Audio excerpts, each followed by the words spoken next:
What is going on, everybody? Welcome to the 27th episode of our podcast, Don't Stop Beleafing. We talk all about the Leafs all the time to anyone who will listen.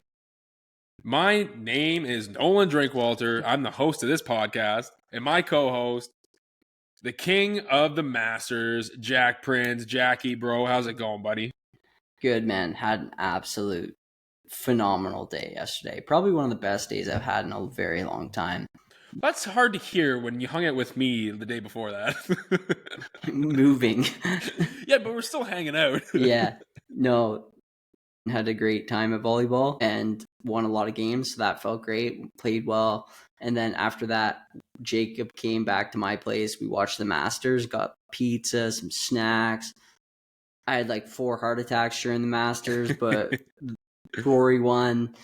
If you're any sort of golf fan, even if you're not a golf fan, you can watch the video of him winning and just watching the weight of the world lift off his shoulders. And just as a human being watching that video, it's powerful stuff. I couldn't be more happy for him. He gave me 4 heart attacks, like I said, during the Masters, but he finally did it. And there's just so many. This is his first Masters, right?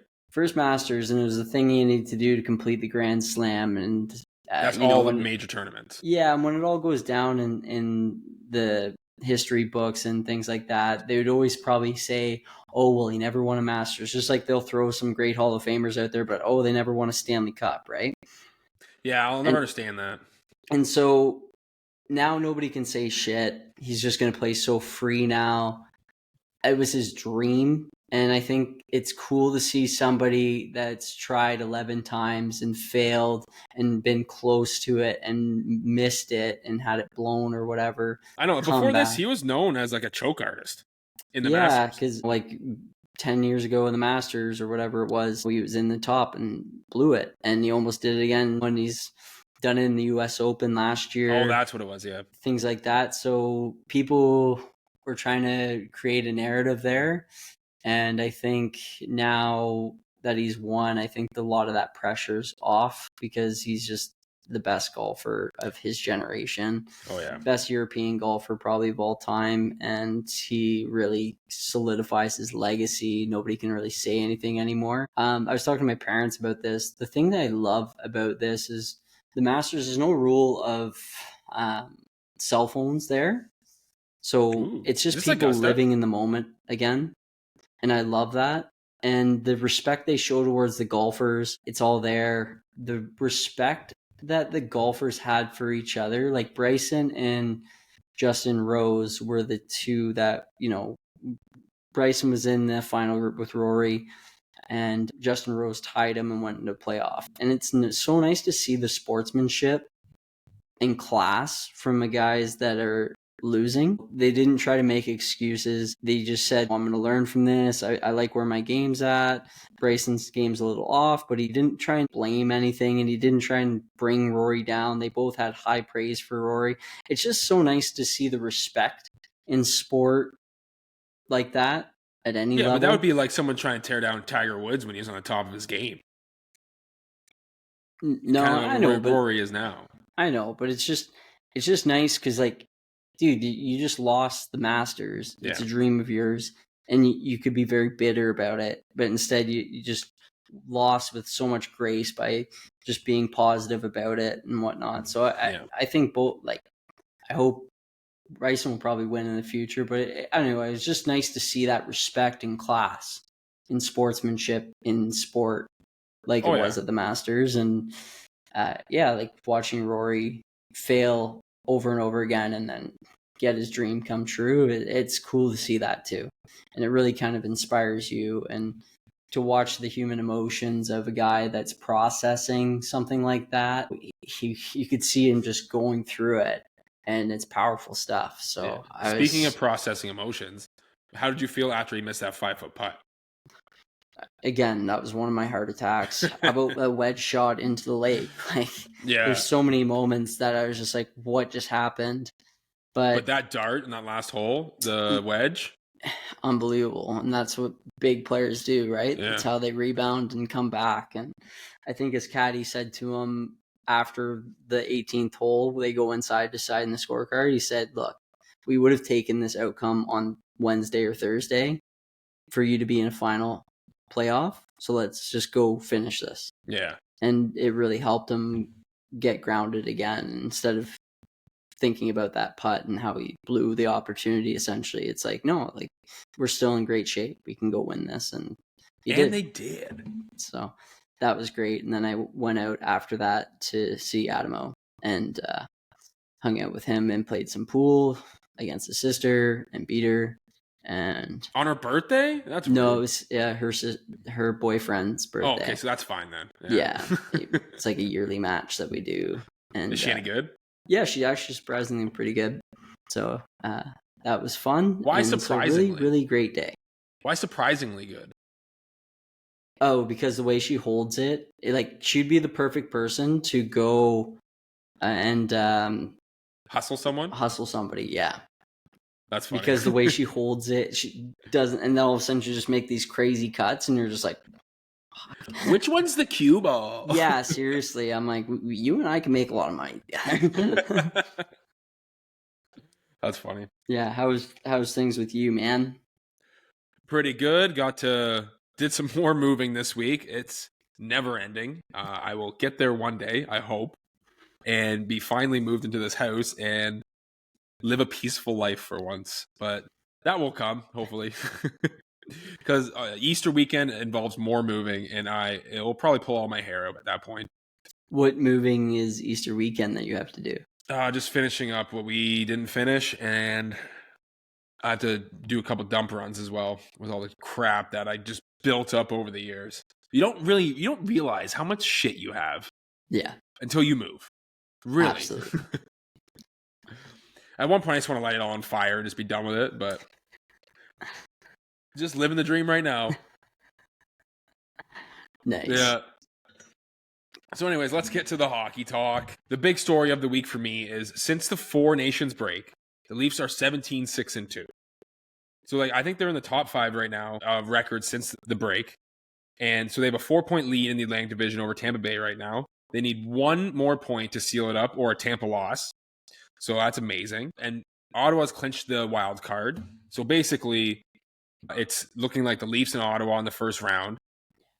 And that's kind of what everybody, I don't know if they want, but it's kind of predicted since it's been kind of looking that way for a while now. And the Leafs are 3-1 this week. So is getting hot at the right time a good, not a good thing, but is that what wins you the championship? Is that like the big thing going, having that momentum going to the playoffs?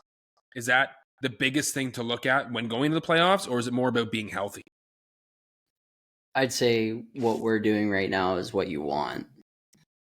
And I'd say we're relatively healthy. We don't have any of our stars out right now with like a crazy injury. Like other teams right now. Do you consider McCabe a star? You look at Edmonton, right? In the situation they're in, and it makes you worried to be like, what shape are these guys coming back in? I think they're already resting McDavid again tonight. I know, yeah, and Draisaitl probably game 1, they said. Anyway, but we're in a good situation, I think, because we're winning with the teams we're putting out on the ice. Mm-hmm. And everyone seems to be knowing their role going into this and doing their roles in the game, and that's what you want. Everyone's kind of figured out their identity on these lines, and it seems like even when we mix the lines up a little bit, people can kind of find their role again and do that role with other people. And so I'm very happy with the way the team, you want to be winning going into the playoffs. Like that's what gives you confidence. That means, you're doing a lot of good things, and it's good feedback that you're doing a lot of good things. I get playing that the right way. Last year, Florida went into the playoffs on a 4-game losing streak. Yeah, but were they won the all cup. Their guys? Maybe. Yeah. But yeah, so that's what I'm saying. Is it better being hot or is it better being healthy? I don't know. I think if your guys are healthy, you want them playing well together. And I'm happy with what they're doing right now. They need to actually play because we need first place. Oh, yeah, I agree. And they are playing real well right now. But last game against Montreal, we actually only played with 5D. Mm-hmm. So it's a little injury. There's a couple injuries right now. Camp's day-to-day. Patches and Hockenpah are still in the LTIR. OEL, and McCabe are both day-to-day as well. So we had 5D against Montreal because we didn't have any cap space to bring anybody up. And how many goals did we let in? 0. Are you saying we should play with a 0 I don't know. with 5D all the time? Dude, there was like hardly any shots. We had like 34 shots or 32 to like 8 shots at one point. Oh, I know, but I think there's a lot of block shots that game. The Leafs have been blocking a lot of shots recently. They're really getting into that headspace of those shots, like getting in the lanes of everybody shooting, keep it to the outside on defense. Playoff hockey. Yeah, and like it seems like they're dialing it in at exactly the right time. Yeah. And maybe it is getting hot in the right time. I don't know. We always get our hopes up. But it sounds like OEL and McCabe will both be playing the first game of the playoffs. But do you think Camp gets it? Like, as with the lineups right now, they're playing amazing. Lawton is perfect in that fourth line with Lorentz and Yarncroke. That's an amazing line. So, do you really want to disturb that? Or any of that, really? All my logic with that sort of stuff has gone out the window with the Leafs. Because me as a coach, I would say, if it's not broke, don't fix it. But they seem to have this soft spot for like Holmberg and Camp and those kind of guys that whenever they're ready, they always just slot them back in. I think it's because like they're defensive darlings. Would be my guess. And so I don't know. Offensive black holes. I could totally see them just putting Camp back in. I could totally see them do it. Personally, I'd like to see it stay the way it is. But again, there's no right or wrong answer there. Some people will be like, maybe they really love Camp and they're going to put him. But I think he's going to play because all the time they always put Camp back. Yeah, I know. But let's actually talk about the bottom 6 right now. So they do have Robertson, Domi, and McMahon back together on that third line. I'm using quotations they if you're really not watching a video. Riding that one. Yeah, and the fourth line is Lawton, Yarncroke, and Lorentz. But they are playing more minutes in the third line. Yeah. Because they're defensive, they can forecheck hard, and they can probably pot one every now and then. It's a great fourth line. Yeah, and if then you compare that to other NHL's fourth line, it's great. I'd say it's the top 3. Yes. Like, I can't even think of one that's better right now. Maybe Florida's because they just have the system where they can just roll the 4 lines really well. Yeah. But that's what always killed us, like past years with Boston. Their fourth line would dominate us. Oh, yeah. Wasn't that Trent Frederick, like the center of their fourth line? Yeah, and Jake DeBrusk was sometimes on that. Yeah. It's insane. But then the third line is getting sheltered minutes where they have a lot of offensive starts because they're so offensively minded. Mm-hmm. And it can be covered by the other 3 lines on the defensive side. Yeah. So as long as they don't get hemmed and they actually have some sheltered minutes where they can start in that offensive zone, create some great offense because they're a really creative, dynamic line. Yes. I think that's a great idea. Yeah. I like that line when they're on, and then there's games where they're not on, and you're like, so it's tough to say. It would be cool to see them in the playoffs. I'd say let them run it and see how they do. Yeah, but even last game, Domi was popped up to the second line. Got 2 assists on that line that game against Carolina. Mm-hmm. I think Holmberg was centering the third line. He got a goal. So I don't know if they're just trying to see if everybody has chemistry with each other so they can mix them up when they need to. Because right now, I don't even know what the starting lineup is going to be for playoffs. Yeah. Well, like I said, everyone seems to know their role. So when they go on different lines, they seem to be blending well together because they're doing exactly what we need each individual player to do for us to win as a team.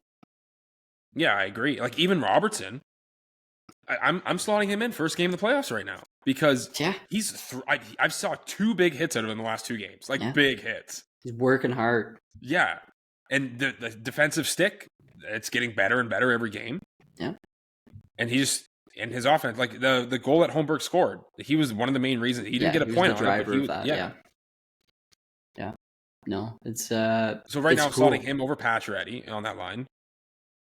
Maybe, and then I'm slotting Lawton over Camp on those fourth line center. but like really like the pseudo third line. Yeah. Well, you're doing good things when Lawton's on your fourth line. Yeah, and I still hate how everybody's like, oh, we gave up a first and Gurbankin for a fourth line center. That just shows how good our team is. Yes. And yeah. And it's not and this guy has never been a perennial goal scorer. So if you're expecting him to come in and just dangle guys, and that's not his role. I wish he scored last night. That he had that breakaway on the penalty kill. He decides to take a slap shot from the inside the top of the circles. Yeah. Hash marks maybe. Hilarious. Oh, if that went in. Yeah. Man, like just bar out. Went wild. Yeah. He needs to get that monkey off his back. Yeah. But I think it's just, he reminds me of. And he had a 2-on-1 too. Like, he's getting chances. Yeah. So eventually, hopefully, they just start going in the playoffs. I'm staying with my prediction that he's going to get a big goal in the playoffs, like an overtime winner or a game winning goal. Yeah. And he will.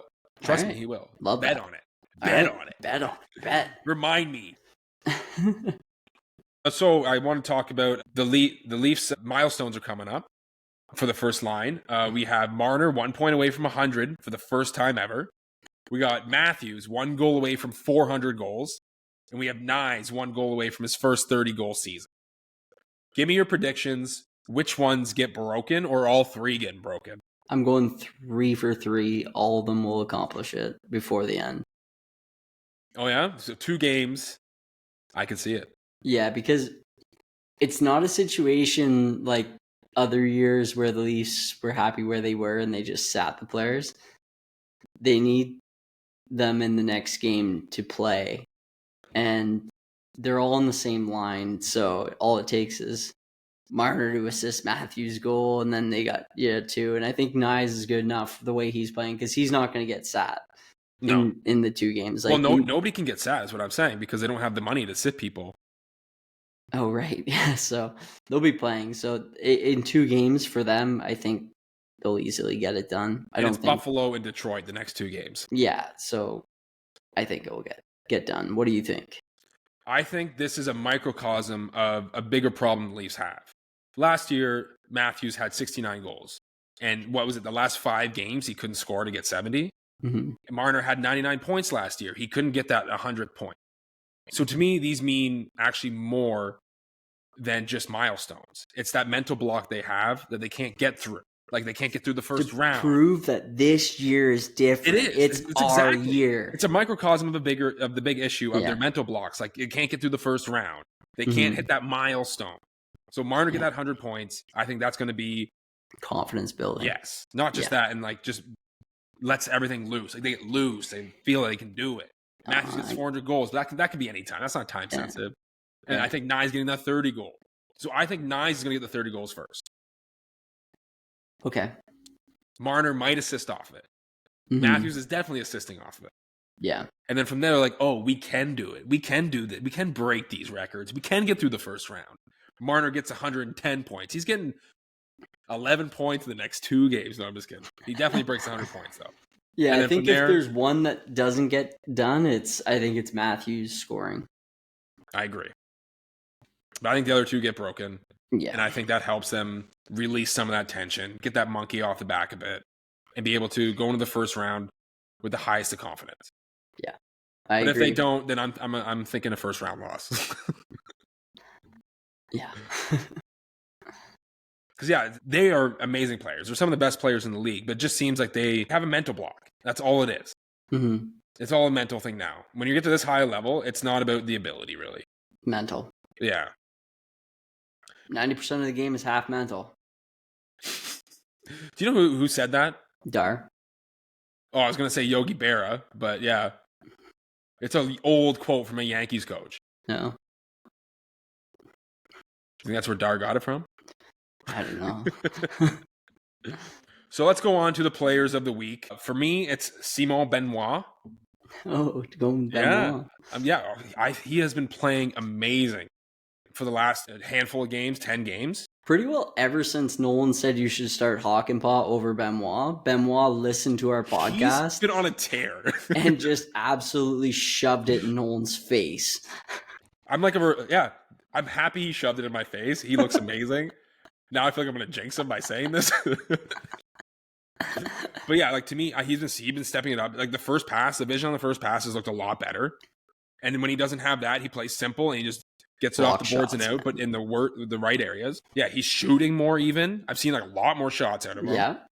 Dude, he's going to get one of these because he's getting good shooting opportunities. I know. He's blocking shots, like you were saying. He saved a goal last game. Yeah, that was a big one. I wouldn't know if this one was really a goal, but Kucherov was coming down on him. Tries to T-drag him. He blocks that shot. That was when we gave it away. Yeah. In our own zone. And he is just looking better. Like even the stick work is getting better. Yes. And to me, I think he has the passion. He's only making $1.35 million. I think he's playing like a $5 million player right now. Yeah. And to me, he can just tell he loves his team. Loves it. He wants to be on this team. Flies around the ice. And doing whatever needs to be done to win. Mm-hmm. And he knew he was going to get benched when I said he was going to get benched. So now he's just playing his heart out. He's playing his little heart out, man. I was thinking, I was like, okay, potentials for actually player of the week. And I was thinking, Benoit's in there. He was in there because if you took, I just figured you were going to take Knies. No, I figured you were going to take him. So I wanted to throw a little curveball at you. Okay. Because we're going to stroke off Knies for a while. We're going to stroke him off. Some other players. Yeah. And so I was just want to say one more thing about Benoit. Was in my mind as one because I've been loving the way he's been playing ever since Nolan basically said, don't start him, start Hawk and Paul. But I do want to talk about the one goal yesterday. He got an assist on the goal. So the puck was like kind of floundering around Carolina's zone, and he jumped up on it. He jumped up in the play, gave a little short pass. Actually, he kind of stick handled around Slavin, a really good defenseman in the entire league. Defenseman. Did a little stick handle around him, ice in his veins, little short pass to Willie, and short pass to Domi, and Domi passed it to Willie in front for the tip. Yeah. So I just want a great play by Benoit there. That's against like a good team and a good player. So, well, and Benoit got caught out a lot in the Tampa game versus the Kucherov line because that's what Cooper was trying to get. Yeah. And it was in Tampa, so they had last matchup, and he held his own against that line every time he was out there. I wasn't really that nervous. And that was him and Myers. Yeah. I thought they did phenomenal. Yeah. So proud of them, proud of Benoit. Keep it up. Love it. Take it into the playoffs. He's my player of the week. That's known as player of the week. So I'll say mine. Obviously, Knies, hat trick. Just loves Tampa Bay Lightning. Absolutely eats them for breakfast. Hates that arena so much, man. Holy moly. What play by this guy? Just finding pucks in front. That one play by Matthews. You said that you don't think Matthews was shooting to score. He was shooting for a rebound. Mm-hmm. And so, but Knies, Johnny on the spot. He's battling so hard in front every single time. And for him to get that one where I looked covered and he just found it off the pad, pulled it around and shot. Yeah. That, while the defenseman's working you over, like just goes to show how strong he is in front and his quick hands and all that sort of stuff. It's big, thick, hard, hot. What? Nice. Man rocket. Yeah. Yeah. So Matty Knies, keep it up. We're loving you. Hopefully you get 30. Keep it going into the playoffs. I think he's going to have a big playoffs.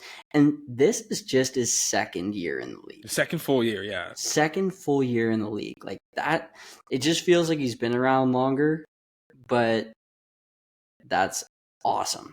Yeah, he's the next generation of Leafs coming in. Yeah. Like I could see him being a future captain of this team. This team's very different from our team last year. Yeah. Like last year was just Knies' first full season. You know, he's still figuring it out a little bit. And we didn't have the defense that we have now. This is a very different team. This is a built for playoffs team. And I can be more excited to see what they do. Finally playing playoff style hockey. Because right now I feel like they do it a little bit, but they're not giving it their all. because they don't want to get injured. But they like no holds barred when they get in the playoffs. I'm glad you brought that up because I do want to talk about the Tampa game overall. It was a great game, but I just want to focus on that Matthews goal you were talking about, where he's one-on-one with Vasilevsky, one of the best goalies right now in the league. I want to say like him and Hellebuck probably 1 and 2. And instead of trying to beat him clean, he makes a more rebound percentage shot, a pass off pads, if you will, POP, where Knies is able to get the rebound. Yeah. And I just want to get you what you think of why, instead of trying to beat him clean, he decides to do that. Yeah, I think Matthews is mentally got a block with his wrist shot. Yeah. When was the last time you saw like Matthews' big wrist? Like he does the little clapper goals. Well, even that one against Carolina, that was not full force. No, that's what I mean. So I think there's something when he does his wrist shot that I think he doesn't get the zip like he used to on it. And I don't know if that's injury related or what. So I think when he does get a wrist shot opportunity, he's like, I can't beat a goalie clean right now. So what kind of opportunity can I create for somebody else? And honestly, I think he knew where to shoot exactly to get that rebound in Knies, because all I can think about is that geometry goal he scored in the open netter. Yeah. Where he banked it off and went in. Yeah. So I'm like, maybe he's just that good at geometry. Smart guy. Yeah, smart guy. Smart player. That's our captain, brother. So I'm just wondering, do you think because he just didn't want to get injured on it, I'm trying to rip one through? Yeah, and if he maybe just, I think there's something mentally there blocking him. And yet he's still having, he has 30 goals now in the season. Yeah, without a shot, without a shot. And missing half the games. Yeah. So not bad. Not bad. I do want to talk about the rest of the game because that was, I want to say, top 3 games of the year, the Tampa Bay and Leafs game. Yeah. So exciting. Back and forth hockey. Yeah, the Leafs went up 2-0 early. They showed, because after that Florida dump they laid, I'm guessing they just didn't, tinfoil hat time. Do you think they lost on purpose? There's a lot out there about speculation on, Florida's trying to, tank so that they can face Toronto in 4th place. So Berube said to the boys, hey, boys, take a night off, let them win and solidify 3rd place over Ottawa. And we'll come out hard against Tampa and solidify 1st place up. But let's take a night off or go half-ass or something. I don't know. There's people out there that are speculating that. And the way they played, it kind of, looked a little that way. Yeah, they're freaking the architects, man. They're thinking ahead. Comparing the effort level from Florida game versus the Tampa game, it's night and day. It is night and day. It's night and day.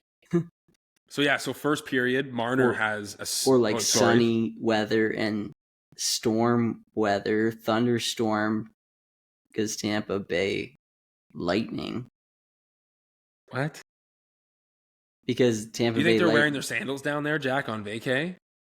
Oh, I hope so. That's probably why they felt so good. They wore their sandals the next day. Yeah, buddy. So anyways, back to the Tampa game. Are you done with your dumb puns? Yeah. Okay, good. Thank God. They go up 2-0 quick. Marner has a sick goal. 3-point night for him too, by the way. Great night.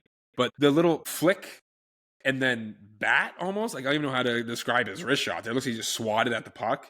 Top cheese. Like I could never do that in a million years. Puck was rolling too. Yeah. Yeah. Like wicked goal. And he's been doing that a lot, these little half clappers out of nowhere where the goalie's not expecting it and he's super accurate with it. Oh, he had one against who did they place at? Montreal? Hit the post. Yeah, hit the post. Yeah. Came in at half clap. Yeah. And it was they're so accurate. Yeah. So yeah, maybe he learned that from Scott Lawton, or Scott Lawton learned it from him. Or maybe Matthews teaching him. Sure, why not? Shooting class with Matthews.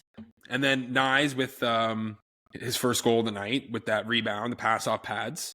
Beautiful. They go up 2-0. Was it 2-1 by the end of the first? Yeah, because I was like, damn, Leafs let another goal in last minute. Right. So 2-1 going into the second. I don't think their second was that great. I think Tampa really dominated the second period mostly. But they were coming off a back-to-back. So maybe they're just a little tired in the second. Who knows? And what I didn't like is it seemed like it was a lot of the Tampa would dump it in. They'd keep it in there for a minute or so. Check them. The Leafs would finally get it out. And then they would just dump it down because they're tired. Line change, rinse, repeat. Tampa would come back down. Oh, yeah. Tampa dominated the second. Yeah. There was a lot of time. And I'm like, oh, is this going to be the rest of the game? Because the Leafs are going to try to get into a little metapod and try to just play the trap. Ride this out. Yeah. But in the third period, they really started getting their forecheck going too. Yeah. So I think it was tied 2-2, right? Lightning tied it 2-2. Mm-hmm. And then Knies gets the power play goal to take it 3-2. And this is what I want to talk about. So McMahon gets into a fight against Braden Point of all people. So Point gets a couple shots in before they were kind of really hard trying to get the gloves off. And the sticks were in the way too. So Point gets a couple shots in there. McMahon finally is getting ready to square up, and the refs jump in. Mm-hmm.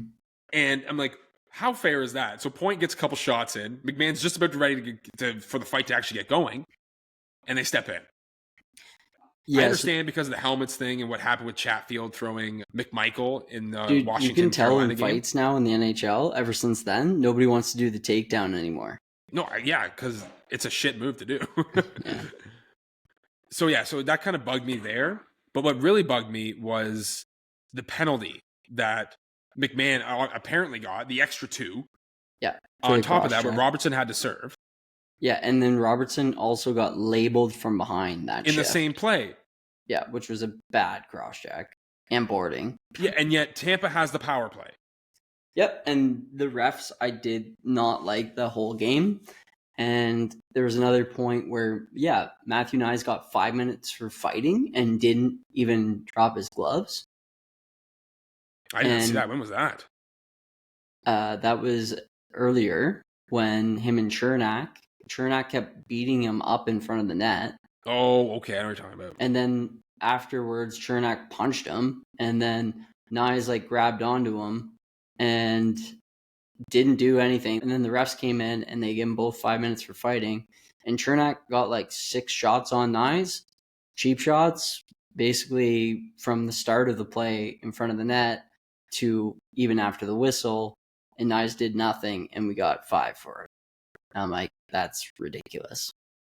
Yeah, I know what you mean. And on that power play that McMahon got the extra 2 for, Tampa ends up scoring and tying the game. Yeah. And I've never been so mad in my life because if we won that game in regulation, we would already have the Atlantic now. Yep. It's just that game was not well wrapped. And I've been keeping, with the help of Dave Adams, who's been sending me the refs after certain games that he doesn't like. I have been keeping a record, and I've been writing little notes, so that way I can go back and be like, in the playoffs, if we have a bad ref game, I'm going to cross-reference it and see. I don't want to call it refs' names yet, but in the playoffs, if they screw us over, I'm going to cross-reference those games and see if it's the same refs. Is it Rooney? I don't know. No, you don't know? I don't know. I'm not saying any refs' names yet. I'm trying to think of the other one, but I can't think of his name right now. That everybody knows. Anyways, so this will bring me to my. Well, I guess to end that, I don't like how that game was reffed either, and because of it, we lost. Well, the Tampa gained a valuable point that they shouldn't have gained. Yeah. And I think that's very annoying, and it's just an egregiously bad call that even the announcers didn't they were like, "What's the call for?" Yeah, they thought it was on Robertson, and then, but he got hit from behind. Yeah, and they're like, everyone was so confused. I'm surprised Berube didn't blow a gasket and get kicked out. Yeah, it's how to keep composure like that's insane. More composure than us. Yeah. So this brings me to my goal of the week, which is Knies OT hat trick winning goal, because the whole sequence is just insane. This overtime in general was just back and forth. Point had a breakaway at one point. I think Nylander had a breakaway. There was this breakaway. There was back and forth, 2-on-1s. It was a crazy game. It was one of the best games of the year. Yeah. So they finally get the puck out, the Leafs, and Knies is coming down on a 2-on-1 with Morgan Riley. So what does he decide to do on this 2-on-1 is put it between his legs and pass it over to Riley. which in the most ballsy, confident play I've seen in my life. Well, For a it's always 22-year-old. Morgan Riley at the end of these. Like earlier in the year, remember when Marner did the drop and kicked it over like skate wise That on was a 2-on-1? though. Oh, I thought that was Morgan Riley. Anyway, like that's twice. And like if any of the Leafs finished on those plays, it would be all over the place. Oh yeah. But so Riley gets a shot. Vasilevsky makes an amazing save. No disrespect to Riley here, but he stays with the play. He grabs the puck. He finds Matthews. And his move is again. He is so smart. I think it's his IQ that's going to keep him in this game for a long time. And smooth, man. Because instead of trying to keep it away from point that's right behind him, goes into him. He goes through his triangle, mm-hmm. where he knows he can't reach because he's already reached fully out on that play. Yeah. So he goes through his triangle and has all the time in the world now. Yeah, and it sells a shot. Yeah. That Vasilevsky has to bite on because he's Austin Matthews. And just slide. It's just so silky and smooth. The way he does it all almost in one motion. It's like that LA goal he scored. Exactly, or Buffalo. Yeah. A couple years ago. He just put it under, like he puts it under the triangle, sells the shot off, right over on the tape, game. And why isn't anyone covering Knies? Like, again, smart on him for stopping in front of the net. Yeah. And waiting. Yep. So, a lot of smart plays for the Leafs. I don't know what Tampa was doing, but that's my goal of the week because I was so loud. I was jumping up and down. It was his hat-trick goal. It was an OT. It was against Tampa, the team he just hates and loves to score against. It's nice to have a player on our team that's a boogeyman for another team. Yeah. We never get that. It's always the other way around. So that is my goal of the week. Yeah. Mine is a toss-up. There was Marner's goal that you said about flipping up. That's so sick. He cuts back and just puts it perfectly. And against Vasilevsky. On the side against Vasilevsky. So that's up there. But I also like the give and mow shot. The what? They're calling it, instead of give and go, they called it give and mow because of Austin Matthews' mustache and Riley's last name. Oh my God. Or first name is Morgan. So it's give and mow. Is this the one against Carolina? Yeah. That was a pretty smooth play. Just for the pun alone, of course, is my goal of the week. Just so I could say that. And of course, you give it to your cousin. So yeah, my cousin Austin. We don't look alike right now because I don't have the mustache. I know. But as soon as if I do want it, if I want to get recognized again, it just gets tiring being recognized as Austin Matthews' cousin. So I will shave it off every so often, have a break from people, and go low key a bit. Yeah, exactly. And then once I'm ready for the attention again, I'll grow it back and put that mustache back up there. I've never seen you not ready for the attention. You know what?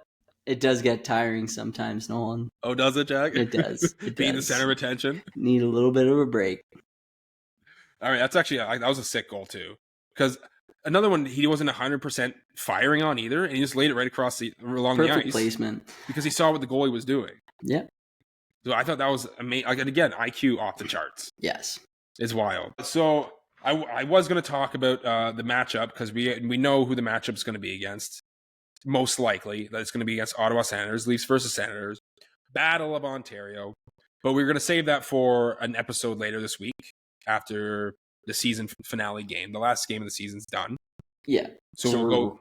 We know Friday. Yes. So we know exactly who they're playing. Mm-hmm. So we can go through the matchup a lot more in depth and better. And it's going to be probably a shorter podcast because of it's just two games that don't really mean anything other than the milestones and the Atlantic Division. So so we'll wait Friday for that. So that's the tease for Friday. Tease. And so we did talk about Camp, if he's going to start or not. So I just wanted the goalies this week. I like to go through the goalies this week. We have a shutout by Stolars against Montreal in a 1-0 win. He only had to make 15 saves. Yeah. Somehow we had 5D play and he only had to make 15 saves, which is insane. Nice quiet night for him. So this week he was a .930 save percentage, 1.5 goals against. Amazing. And then Wall, we have a .951 save percentage and a 1.5 goals against average.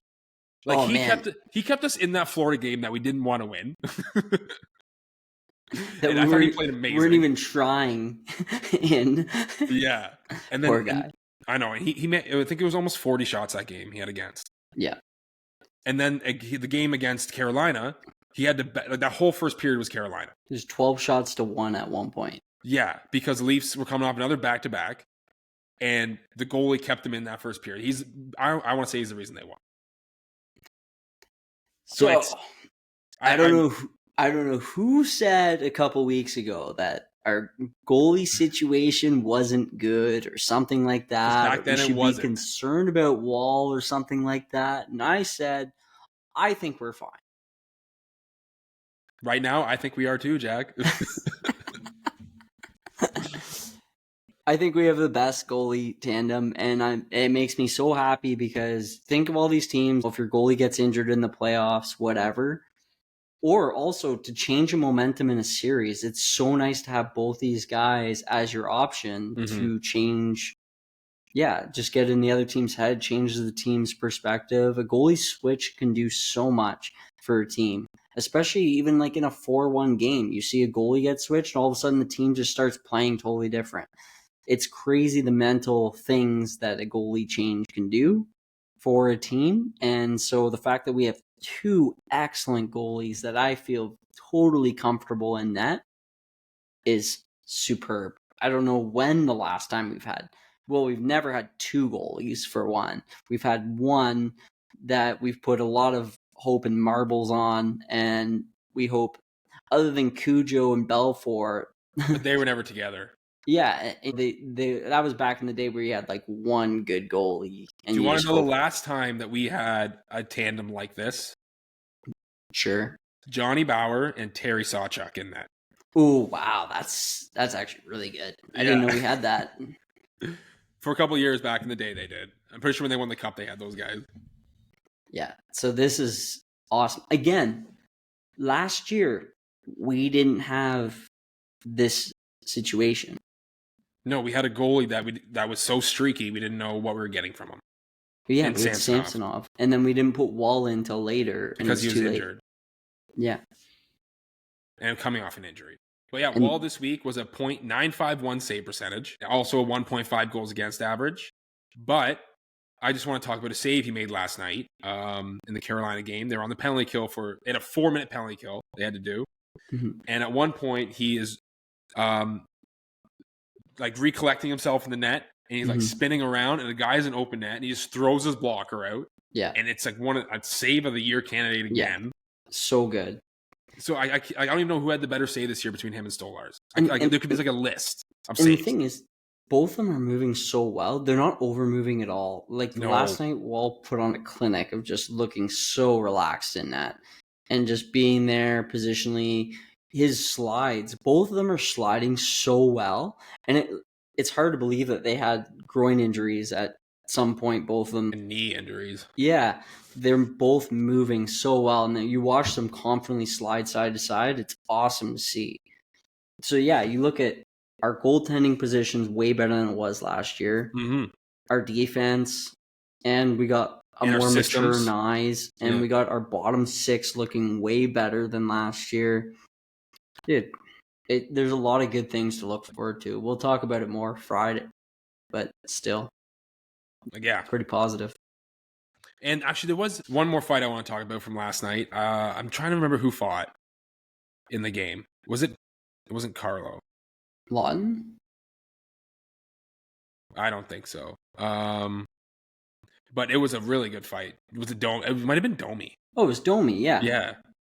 And like I thought, the fight was like kind of just grabbing, and then all of a sudden, like Domi, halfway through, they started throwing haymakers, man. Yeah, it started really slow, and then Domi got in a good bunch of shots. Yeah. And the guy punched him when he was down. I didn't like that. Dude, I hated that was Montreal. That was Montreal. 2 shots. Yeah. Montreal. 2 shots when it went down. I was like, that's so dirty. I know. You're a piece of shit. So I hope we see them in the Eastern Conference Finals and play against Montreal so we can beat the shit out of them. So we can get 40 shots on them compared to their 12? Yeah. And still only be 1-0. Dude, again, that Dovish guy is good. We make their goalies look like gods. Yeah, we really do. Montenblow in the first game of the year, shut out on us. Solidified Montenblow? his fucking Four Nations right there. Yeah, I hated that. And the last thing I want to talk about, prospect corner right here. Easton Cowan from the London Knights. They started the playoffs in the OHL. And through 6 games for Cowan, he has 6 goals, 10 assists for 16 points. He's basically ripping a 3 points a game pace right now. It's insane. Disgusting. That's a man amongst boys right there. Like, it's just it's just a testament to our amateur scouting staff to find this guy at 23. And I'm actually excited for those guys they signed from the NCAA, the older overagers. Like, I'm actually excited to see how they turn out because I feel like these guys know exactly what they're doing and some of the best people. Yeah, and there's talk about the Hobie Baker winner because he's going to stay another year, I think, so that he doesn't have to go. I guess he doesn't want to go to the team he was drafted at, which might have been Tampa. It is Tampa. And there's talk that he might sign with the Leafs. Really? Yeah. How long does he have to wait? Just this year. Like 1 more year. Yeah, 1 more year because you have I guess 2 years to sign your entry level deal or with the team, and they just can't come to an agreement apparently. So he's just going to go, especially because now they make money in the NCAA, so he's going to go play there. He expect to make $100,000 next year. Yeah, that's still insane. Still not like as much as if he was playing in the show, but still, if you do that and you're the Hobie Baker winner this year, and you have another strong season, you can basically play the lottery, sign with whatever team you want. Yeah. Jack, which is one thing 20, I don't know if they're going to start doing more is just not going to the teams if they don't like that team. Because it's already started with like Cutter Gauthier and those guys. Just younger people being more entitled. Rutger and being McGordy. Like, I don't want to play there. And then I know I'm good enough. And Adam Fox. Yeah. Like everybody talks about the Russian being afraid to draft Russians in the league because you'd have no idea if they're so unpredictable about coming over. Yeah. I'd be more worried about the NCAA. Yeah. Because of what you said. They have so much power. Yeah. Yeah, and now that rule change too with OHL people being able to go to the NCAA, there's going to be more people coming from the NCAA with more power and stuff like that. So they'll probably be the ones calling the shots more so than the teams. I wouldn't be surprised in the next CBA or something they make a rule change for this. I wouldn't be shocked because you can't have this happening, especially because you're going to get teams like the Leafs and New York Rangers, the ones that have been notoriously for signing guys out of university NCAA because they're bigger markets and they look at what they've done. You know, you have so many resources to train these guys and look what they've done with Knies. So, yeah. Wait, no, it's just I guess we don't want the advantage. rule change then. Yeah, honestly, for the Leafs point of view, probably not, but I think for the fairness and equality of the league, like the last thing you want is for it to turn into the NBA where you have all these super teams and then the bottom tier teams are just can't ever win a game. Yeah. Yeah, I know. But Jack, if I was 20, making $100,000 a year, playing hockey, and I was at college, oh my god, dude! Like, I don't know if I'd want to leave either. Blue Mountain State, just. I think that's a bit of a dramatization of what actually happens. Is it? I honestly, I don't know. I've never been. If you have $100,000 in university and you're a hockey player, gonna go to the show eventually, and you have all this money. No, I'm gonna stay.